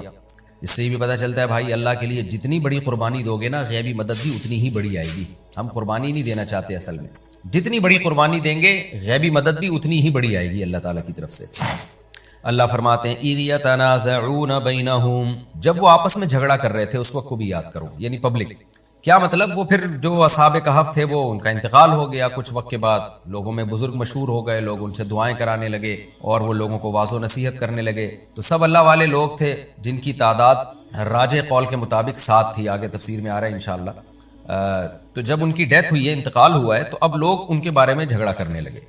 امرہم، جھگڑا کرنے لگے ان کے معاملے میں. فقالوا بنوا علیہم بنیانا، کسی نے کہا کہ ان کے اوپر ایک عمارت بنا دو. ہوا یہ کہا جاتا ہے، مفسرین کہتے ہیں کہ ان کو دوبارہ غار میں لے جایا گیا کہ بھئی یہ غار ایک بہت بڑی اللہ کی قدرت کی نشانی ہے. یہ جو اصحاب کہف تھے نا ان کا یہ غار، اس میں اللہ نے 309 سال تک سلایا ہے، تو یہ اللہ کی قدرت کی بہت بڑی نشانی ہے. لہذا ان کی میتوں کو اسی غار کے اندر دفنایا جائے اور یہاں پر ایک عمارت بنا دی جائے جو ایک یادگار رہے گی، جسے رہتی دنیا تک لوگ اس کو دیکھ کر اللہ کی قدرت پر استدلال کریں گے. بعض لوگوں نے کہا ہم اس طرح کوئی عمارت بنا دیتے ہیں تاکہ ایک یادگار رہے. ربهم اعلم بهم، اللہ فرماتے ہم ان کے حالات کو خوب جانتے تھے. یہ جو لوگ اس وقت بحث کر رہے تھے ہم ان کے خوب اچھی طرح جانتے تھے، ان کی کیا بحثیں ہو رہی تھی اور کیا ان کے مائنڈ میں تھا. قال الذين غلبوا على امرهم، اللہ چونکہ جانتے تھے لہذا اللہ بتا رہے ہیں کہ جو ان کے معاملے میں غالب تھے نا ان لوگوں نے کیا کہا. قوم میں ہمیشہ کچھ لوگ ایسے ہوتے ہیں جو ماتحت ہوتے ہیں، کچھ ایسے ہوتے ہیں جو تھوڑے ہوتے ہیں لیکن چلتی انہیں کی ہے. تو قال الذین غلبوا علی امرہم، جو ان کے معاملے میں غالب تھے نا، جو قوم کے بڑے تھے جن کی چلا کرتی تھی، انہوں نے کیا کہا، لنتخذن علیہم مسجدا، ہم ضرور بالضرور ان پر مسجد بنائیں گے. یعنی جو غار میں جہاں یہ لوگ دفن ہوں گے تو اسی کے ساتھ ہم وہاں پر ایک مسجد بنا دیں گے. تو وہ مسجد دیکھ کر لوگوں کو یاد تازہ رہے گی کہ بھئی یہ مسجد، کیونکہ مسجد بھی وقف ہوتی ہے نا، وہ کبھی بھی یعنی قیامت تک وہ ہمیشہ اللہ ہی کا گھر رہتی ہے، اس کو توڑنا جائز نہیں اگر وہ صحیح جگہ پہ، قبضے کی جگہ پہ نہ بنائی جائے. تو ہم یہاں ایک مسجد بنا دیں گے. تو مسجد یادگار رہے گی، ہمیشہ لوگ مسجد میں نماز پڑھیں گے، اور اصحاب کہف کا غار سامنے ہوگا تو دیکھیں گے، عبرت حاصل کریں گے. ان کی قبریں بھی وہاں موجود ہوں گی تو عبرت حاصل ہوگی کہ دیکھو بھئی کچھ لوگ تھے جنہوں نے اللہ کے لیے قربانیاں دی. اس سے ہمیں یہ پتہ چلتا ہے کہ بھئی دیکھیں، یہ جو اللہ تعالیٰ کی نشانیاں ہیں، قدرت کی واقعات ہیں، ان کو محفوظ رکھنا بھی شریعت میں پسندیدہ کام ہے. کسی بھی طرح سے آپ یادگار کے طور پر ان کو محفوظ رکھ سکتے ہیں تاکہ رہتی دنیا تک ایک نشانی کے طور پر یہ چیزیں سامنے رہیں. آج افسوس کے ساتھ کہنا پڑتا ہے کہ مکہ اور مدینہ میں ہماری کتنی نشانیاں ایسی تھیں جو ختم کر دی گئی ہیں، اور جو عبرت کی تھیں، نبی صلی اللہ علیہ وسلم کی جائے ولادت، آپ صلی اللہ علیہ وسلم ہجرت کر کے یہاں سے یہاں گئے، یہاں سے یہاں گئے، پھر مکہ میں 20 واقعات ہیں اسلامی ہسٹری کے. اب سنا ہے حکومت سعودیہ کچھ کوشش کر رہی ہے ان کو دوبارہ سے بحال کرنے کی، لیکن وہ یادگاریں جو مسلمانوں نے 1300 سال محفوظ رکھی ہیں، ان یادگاروں کو ختم کیا گیا. میں نے بعض علماء کے بارے میں سنا کہ وہ یہ بات بتاتے ہوئے رو پڑتے تھے کہ ہماری جو 1300 سال سے جو نشانات تھے نا وہاں مکہ اور مدینہ میں، اور جو اس کے علاوہ سعودی عرب میں، تو وہ نشانات ختم کر دیے گئے صرف اس بات کو بیس بنا کے کہ بھئی یہ اس سے شرک پھیل رہا ہے. حالانکہ اس کا شرک سے کوئی تعلق نہیں ہے. اگر کوئی شرک کر رہا ہے وہاں جا کے تو اس کو شرک سے روکا جائے گا نا. یہ تو نہیں کہ وہ آپ نے وہ جگہ ہی اڑا دی بالکل. لوگ مثال دیتے ہیں کہ صلح حدیبیہ میں جس درخت کے نیچے بیعت کی تھی صحابہ کرام نے، تو اس درخت کو حضرت عمر نے کٹوا دیا تھا. تو حالانکہ ایسا نہیں ہے، وہ درخت صحابہ کی نظروں سے بھلا دیا گیا. تو بعد میں ایک فرضی درخت تھا جس کو لوگوں نے جو ہے نا وہ بہت زیادہ اہمیت دینا شروع کر دی تھی، تو اس درخت کو کٹوایا تھا حضرت عمر رضی اللہ تعالیٰ عنہ نے.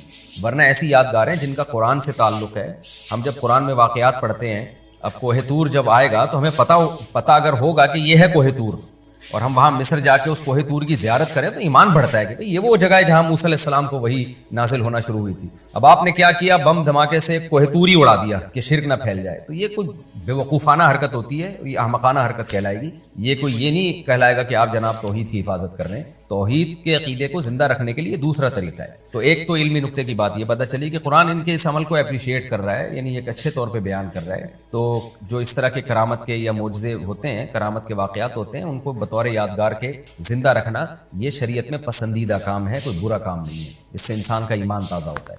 البتہ یہاں ایک اشکال ہوگا کہ جو بدعتی لوگ ہیں نا، وہ مزاروں پہ مسجد بنانے کو بھی اسی آیت کی روشنی میں جائز کہتے ہیں کہ دیکھو اصحاب کہف کا غار تھا، وہاں قبریں تھیں، تو انہوں نے کیا کیا کہ چلو جی ہم یہاں مسجد بناتے ہیں. تو اس سے پتہ چلتا ہے کہ قبرستان میں مسجدیں ہونی چاہیے، بلکہ مسجد کے اندر ہی انہوں نے قبریں بنانا اب تو شروع کر دی ہیں. تو خوب اچھی طرح سمجھ لیں، مفسرین نے یہاں بہت بہترین نقطہ بیان کیا ہے. وہ نقطہ یہ بیان کیا ہے کہ اصحاب کہف توحید کے علم بردار تھے، ایک خدا کو ماننے والے. ان کے غار کے قریب اگر مسجد بنے گی تو بنانے کا مقصد عقیدہ توحید کو زندہ کرنا تھا، قبر پرستی کو پھیلانا نہیں تھا. کیونکہ ان کی قبریں دیکھ کر نا لوگوں کو اور عقیدہ توحید کا عقیدہ ذہن میں اجاگر ہوتا تھا کہ انہوں نے عقیدہ توحید کے لیے قربانی دی تو ہم بھی صرف یا اللہ مدد پہ قربانی دیں گے. جبکہ آج یہ حکمت فوت ہو چکی ہے. آج اگر قبر کے قریب آپ مسجد بنائیں گے تو عقیدہ توحید کی ایسی کی تیسی ہو جائے گی، لوگ یا اللہ مدد کے ساتھ اس قبر والے سے زیادہ مانگنا شروع کر دیتے ہیں جیسے کہ نظر آ رہا ہے. تو لہذا ہماری شریعت میں مسجدوں کے اندر قبریں بنانا، یہ قبروں کے اوپر مسجدیں بنانا یہ ناجائز ہے، کیونکہ یہ شرک اس زمانے میں یہ شرک پھیلانے کا ذریعہ. اگر کوئی کہ شرک کا ذریعہ نہیں ہے تو یہ مشاہدے کے خلاف ہے. آپ جا کے دیکھ لیں، جہاں مزار کے ساتھ مسجد ہوگی وہاں حشر دیکھیں لوگوں کا. تو اس لیے اصحاب کہف کے جو قوم تھی انہوں نے عقیدہ توحید کو پروموٹ کرنے کے لیے وہاں مسجد بنائی تھی، جبکہ ہمارے ہاں مزاروں پہ جو مسجدیں ہیں اس سے عقیدہ توحید کے بجائے شرک کا عقیدہ زیادہ پھیل رہا ہے. اس لیے ہماری شریعت میں یہ منع ہے، ناجائز ہے، اس سے منع کیا جائے گا لوگوں کو. آگے اللہ تعالیٰ بیان فرماتے ہیں سَيَقُولُونَ ثَلَاثَةٌ رَابِعُهُمْ كَلْبُهُمْ. لوگ آ کے اب تعداد پوچھیں گے نبی سے، اچھا آپ بتائیے آپ نے واقعہ تو پورا ٹھیک ٹھیک سنا دیا. عیسائی بھی کہیں گے، اہل کتاب بھی کہیں گے بھئی یہ تو بالکل صحیح واقعہ سنا دیا انہوں نے، تو اب تعداد ذرا بتائیں. تو کچھ لوگ کہیں گے 3 تھے، رابعہم کلبہم، چوتھا ان کا کتا تھا، ویقولون خمسۃ، بعض کہیں گے 5 تھے اصل میں، سادسہم کلبہم، چھٹا تھا ان کا کتا۔ اب دیکھیں کتا فیملی ممبر نہیں ہوتا، اس کی ایک بہت بڑی دلیل یہ بھی ہے۔ اگر کتا جو ہے نا گھر کا فرد ہوتا ہے، جیسے انگریز لوگ گھر کا فرد بنا کے رکھتے ہیں، تو کتے کو الگ ذکر کرنے کی ضرورت ہی نہیں تھی۔ تو قرآن کہتا ہے وہ کہیں گے وہ ٹوٹل 4 تھے کتے سمیت، اور لوگ کہیں گے ٹوٹل 5 تھے کتے سمیت، یا ٹوٹل 6 تھے کتے سمیت۔ تو کتے کو الگ ہی ذکر کیے جا رہے ہیں، اس لیے کتے کو پالیں لیکن تھوڑا سا الگ رکھیں آپ۔ وَيَقُولُونَ خَمْسَةٌ سَادِسُهُمْ كَلْبُهُمْ، کچھ لوگ کہیں گے ٹوٹل 5 لوگ تھے اور چھٹا ان کا کتا تھا۔ رَجْمًا بِالْغَيْبِ، قرآن کہہ رہے سب ہوائی تیر چلاتے ہوئے، کسی کے پاس کوئی دلیل نہیں ہے۔ وَيَقُولُونَ سَبْعَةٌ، کچھ لوگ کہیں گے 7 تھے۔ وَثَامِنُهُمْ كَلْبُهُمْ، 8واں ان کا کتا تھا۔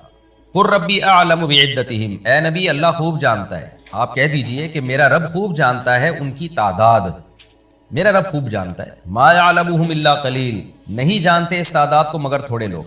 اب دیکھیں یہاں بھی ایک بات ہے نا، حکمت دیکھیں، قرآن بتا دیتا کہ کتنے ہیں ٹوٹل وہ تو بات ہی ختم ہو جاتی، قرآن نے بتایا نہیں۔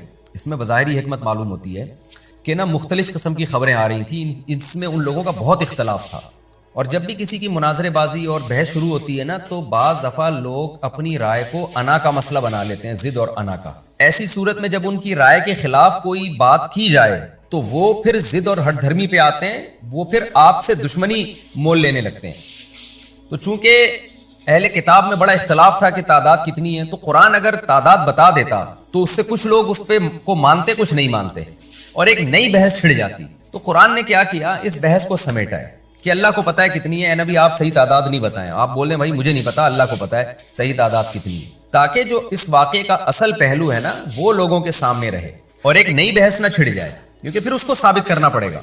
اس سے یہ پتہ چلتا ہے کہ یہ جو قرآن نے بہت ساری سائنسی حقیقتیں جو آج ثابت ہو رہی ہیں، قرآن نے ان کا تذکرہ نہیں کیا، اس کی وجہ یہ کہ یہ تو آج ثابت ہو رہی ہے نا۔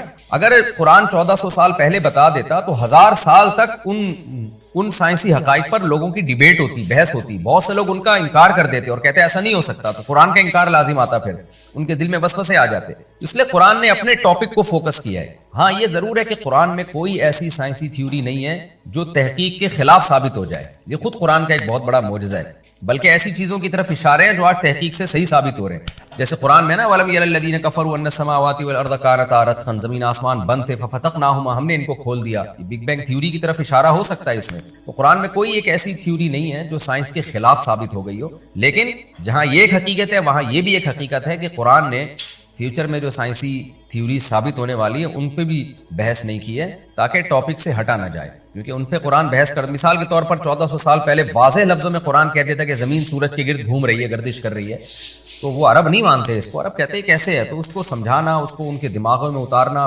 1200 سال یا جب تک سائنسدانوں نے یہ دریافت نہیں کیا تھا ایک نئی جنگ چھڑ جاتی۔